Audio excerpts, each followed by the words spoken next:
This is the place where the Dakota tribes met year after year, century after century, to exchange goods and ideas.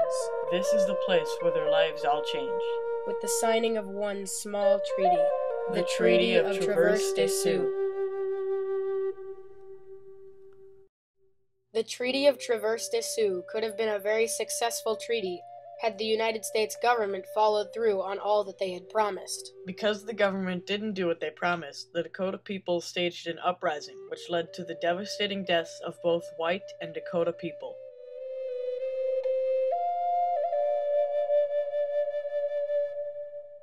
The nomadic Dakotas met together once a year to exchange goods, ideas, and other things of value at a place they called Oiwije, meaning the place of crossing. The fur traders renamed this place Traverse des Sioux, meaning crossing of the Sioux. The Dakota did not have a concept of owning land as we do now. They lived on a philosophy of sustainable sustenance, in which they only took from the land what they needed to survive. This allowed abundance off of the land for generations to come. The fur traders benefited greatly from this land in terms of trade. Every fall, the Dakota would receive the goods that they needed, and in the spring, they would pay these people back with furs. The Dakota relationships with the fur traders became so intimate that many fur traders took on Dakota wives and were welcomed into the tribe by the ceremony of Hunka. The Dakota assumed that because the fur traders were now relatives, they could be trusted, and in turn, they were to trust you. In the 1840s and 50s, the United States government encouraged the fur traders to rack up immense debts with the Dakota.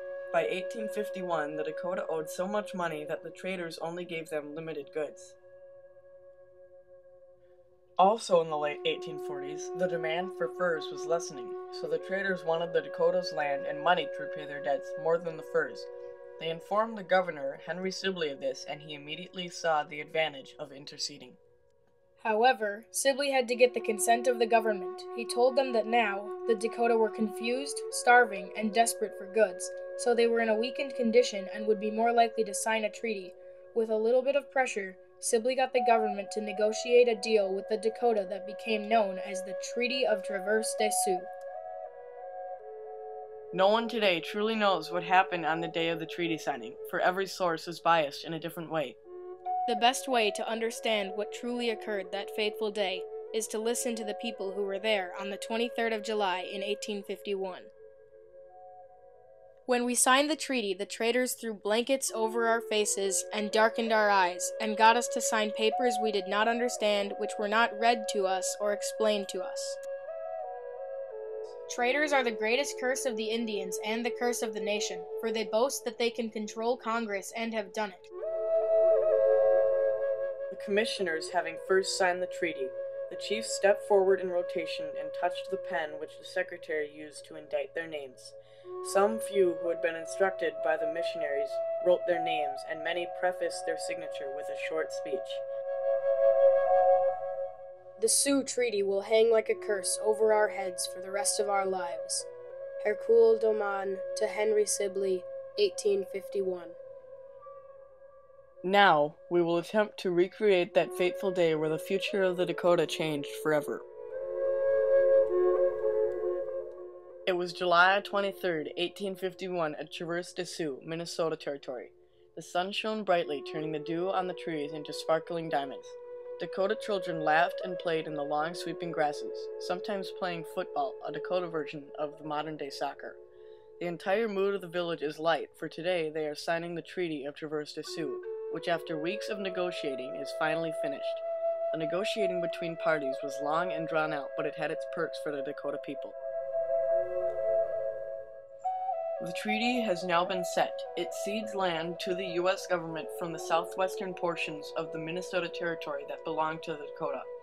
The Dakota receive $1.6 million in cash and annuities, rations of flour, sugar, salted pork, as well as tools, new land, and shelter. After some time, these payments ended. As we can see from what Frank Blackwell Mayer stated so many years ago, many of the Dakota chiefs were illiterate. This put the Dakota chiefs at an extreme disadvantage because they were at the mercy of their interpreters.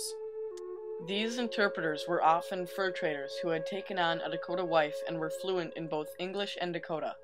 Because of this disjointed way of communication between the United States and Dakota, it was only too easy for the traders to take advantage of the Dakotas' willingness to comply with the United States. From what can be drawn from the few less biased sources, the traders did indeed take advantage of the Dakota in a substantial way. We go back to the word of Chiefs Curlyhead and Red Iron, as well as those of Secretary George Day, and can truly understand how the treaty began to slowly fall into devastating ruin. Father, you think the treaty is a great deal you were given When we for this signed country? the treaty, the I don't traders think put so. the blankets Both over our our lands and all faces we and get from darkened them our will go to eyes the and white got man. us to sign The money papers comes we did to not us, but we'll understand, all which go were to not the read white to man us who or trades explained with to us. us. Examine this picture carefully.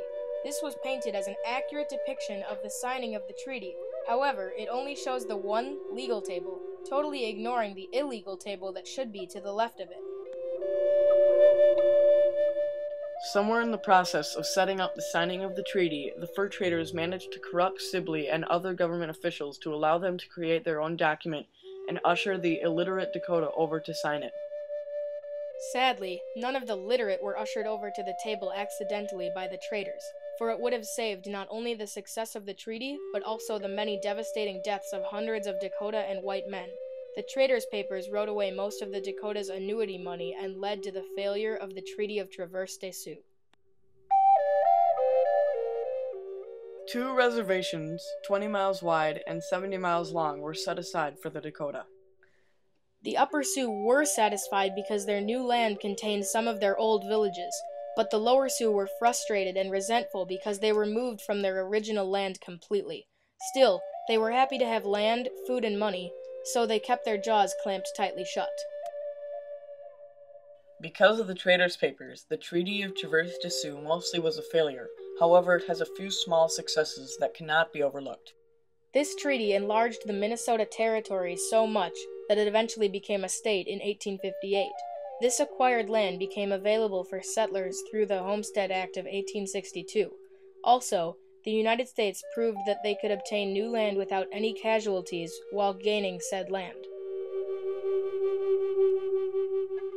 The Treaty of Traverse des Sioux was a failure for many reasons. Now we will listen to Dakota affected by the treaty to better understand why. They made us many promises, more than I can remember, but they never kept but one. They promised to take our land, and they took it. Chief Red Cloud. I can see nothing, as nothing is to be seen. When the treaty was written, I thought it was for the good of my people. You have explained it, and we understand it, but it has not been fulfilled, and we bow our heads and are quiet. We see nothing but promises. Flat Mouth, August 26, 1856. In August of 1862, the payments are overdue by many months. The Dakota are hungry and the children are crying for food. Now we consult historian Andrew Timmer to help us understand the consequences of the Treaty of Traverse des Sioux.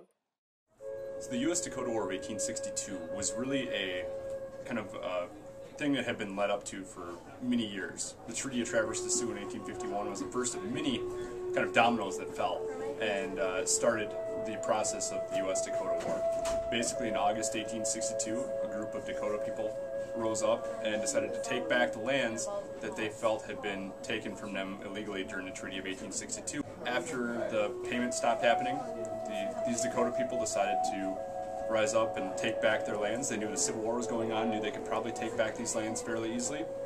And then you have about a 2.5-month uprising where many whites and Dakota people are killed, or it's also called a war. And this led to the subsequent trials and hangings of 26 Dakota people. This tribe, with peace and friendship in the meaning of its name, was driven to war by one small treaty. However, without the Treaty of Traverse des Sioux, we may not be standing here today in the beautiful land of Minnesota, United States of America.